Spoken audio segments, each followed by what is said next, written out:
नमस्कार, मी सुनील विष्णू भोसले.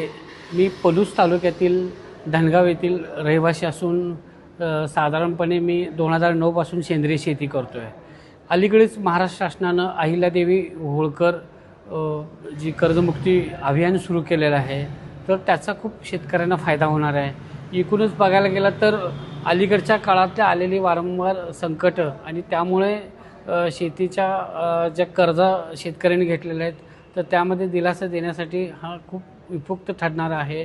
साधारणपणे 2 लाख रुपयाचं सरसकट कर्जमुक्ती होणार आहे आणि त्याबरोबरच जे कायमस्वरूपी रेग्युलर आहेत, जे स्वतःचं पीक कर्ज वेळेवर भरतात, त्यांनाही शासनामार्फत 50,000 रुपये मिळणार आहेत. आणि ह्या दोन्ही योजनांचा शेतकऱ्यांना खूप मोठा फायदा होणार आहे. कारण आज बघायला गेलं तर हे संकट शेतीवर आलेलं आहे, तर त्यातनं काही ना काहीतरी दिलासा मिळावा म्हणून ही कर्जमुक्ती शेतकऱ्यांसाठी वरदान ठरणार आहे. धन्यवाद.